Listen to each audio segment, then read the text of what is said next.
Right. बहुत दिनों बाद क्या ब्रेकआउट मिला क्या मुझे नहीं पता चार्ट पे, लेकिन 2600 पार कर गया है बहुत दिनों बाद। और बहुत दिनों बाद टाइटन टूट गया 6%। दोनों राय बताइए। देखिए टाइटन तो सबसे पहले टाइटन आ गया सामने। तो टाइटन में तो थॉट यही है कि भाई, जो पहले भी बोल रहा था कि भाई अब यहाँ थोड़े प्रेशर्स रहेंगे और ऊपर में भी स्टॉक में प्रेशर्स रहे। अच्छा डिस्ट्रीब्यूशन हुआ है यहाँ 3700-3800 के आसपास अच्छे डिस्ट्रीब्यूशन हुए। तो अब नया ब्रेकडाउन ये आज जैसा दिख रहा है, शाम तक वॉल्यूम्स क्या करता है वो देखेंगे। बट फिलहाल तो वॉल्यूम्स ब्रिस्क हैं, अच्छे हैं वॉल्यूम्स। और जितना मुझे अभी दिख रहा है, लास्ट 4-5 सत्रों का जितना वॉल्यूम था उतना सुबेरे ऑलरेडी अभी 10 बजा है और ये 10:30 बजा है और ये ट्रेड उससे ज्यादा वॉल्यूम हो गया है। तो ये वॉल्यूम लेग ब्रेकडाउन है। 200 दिन का लॉन्ग टर्म एवरेज जो अभी तक लास्ट 15 दिन तक सपोर्ट दे रहा था वो वायलेट हो चुका है। तो अब यहाँ से जैसे मैंने बोला, long to medium term risk reward सब जगह नेगेटिव है। तो पॉसिबली अब जैसे जैसे लंबे अवधि के एवरेजेस और सपोर्ट टूटते रहेंगे तो थोड़ी थोड़ी बिकवाली अब यहाँ पे ऑटोमेटेड आती रहेगी। क्योंकि जब 200 दिन का एवरेज टूटता है तो ऑटोमेटिकली कुछ फंड्स अपने आप लॉन्ग टर्म ट्रेंड नीचे हो जाता है और धीमे धीमे फिर आपको सेलिंग दिखती रहेगी यहाँ पे। तो यहाँ तो मुझे लगता है 3-6 महीने नीचे के स्तर ही दिखने को मिलेंगे। और इनिशियल मेरे टारगेट्स आ गए हैं, बट आई थिंक आज के मूव के बाद अगर ये और गहराया तो आई थिंक 3000-3100 के स्तर भी यहाँ पे इमीडिएट टाइटन के लिए आने चाहिए इस before any pull back comes. और जहां तक रही दीपक नाइट्राइट की बात, यहाँ तो मुझे अभी भी लग रहा है कि हम पुल बैक जोन में ही है। कारण वही है कि यूक्रेन वॉर का जो हाई था, वो न्यूज ब्रेक होने से पहले के जो हाई थे 2021 के सितंबर के या जनवरी में 22 में जिन्होंने हाईज बनाए, उसका ये पुल बैक ही कर रहा है। अभी तक उन लेवल्स के आसपास कहीं नहीं पहुंच पा रहा। 3000 के आसपास के वो लेवल्स थे। तो आई थिंक ये पुल बैक ही है। ठीक है, आई थिंक यहाँ पे भी न्यूज या नंबर्स कुछ होंगे, ऐसा मैं मान के चल रहा हूँ। मुझे आइडिया नहीं है, बट बहुत ज्यादा 2600-2630 के ऊपर टिक पाएगा मुझे आज का सेटअप देख के लग तो नहीं रहा है फिलहाल। ओके, तो ये है कहानी दीपक नाइट्राइट और टाइटन की। चलिए एक और सवाल लेते हैं फटाफट। सोनू कुमार छपरा बिहार से। सोनू जी नमस्कार। नमस्कार सर। बताओ सर। सर इंजीनियर इंडिया का 200 शेयर 238 कब आएगा? लॉन्ग टर्म व्यू चाहिए।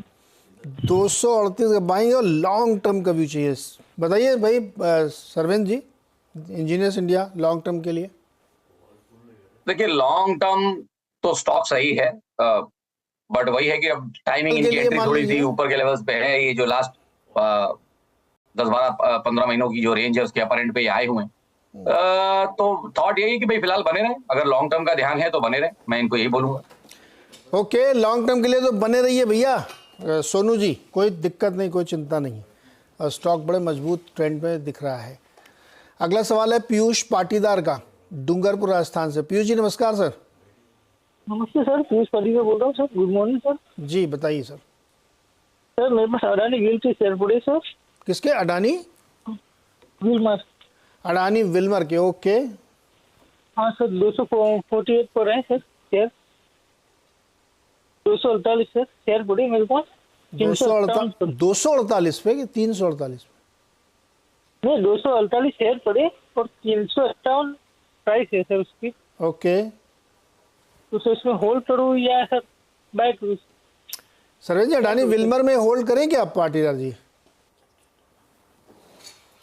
देखिए पूरे ग्रुप पे थोड़ा सोचना चाह रहा हूँ, और इन द सेंस कि वैसे भी अवॉइड ही करता हूँ जहाँ पे बहुत ज्यादा न्यूज डेवलपमेंट्स रहते हैं। बट अब ये शेयर तो चला ही नहीं था। मतलब ये शेयर जब बाकी सारे शेयर रिकवर किए तो ये बिल्कुल रिकवर नहीं किया इनिशियल पहले न्यूज के ब्रेकआउट के न्यूज के बाद। तो आई थिंक अब वर्स्ट केस इसका जो रेंज बना हुआ है लास्ट 12-15 महीने का, वो 300 से 400 के बीच का रेंज है। फिलहाल तकरीबन बीचों बीच चल रहा है। तो कोई बहुत विशेष रिस्क रिवॉर्ड नहीं है, बट अब इनका ताजा ट्रेड है और लकीली नीचे के भाव से ट्रेड है, तो चाहे तो बने रहे। मेरे पास कोई बहुत स्ट्रॉन्ग व्यू नहीं है। ओके, बहुत स्ट्रॉन्ग व्यू नहीं है, लेकिन आपका चूंकि लेवल नीचे पे है तो आप इसमें बने रह सकते हैं, क्योंकि ये बहुत ज़्यादा ना चला है ना बहुत ज़्यादा अभी फिलहाल में बहुत ज़्यादा गिरा। एक और क्वेश्चन क्विकली सोमेश। इंडिया के नंबर 1 ब्रोकरेज जीरोधा के साथ जुड़िए, जहां पर आपका ब्रोकरेज कुछ भी नहीं लगेगा। ब्रोकरेज लगेगा तो सिर्फ इंट्राडे ट्रेड में, वो भी सिर्फ 20 रुपए। तो दोस्तों अकाउंट ओपनिंग की लिंक डिस्क्रिप्शन में है, जाए लिंक पर क्लिक करके जीरोधा में अकाउंट ओपन करवाएं।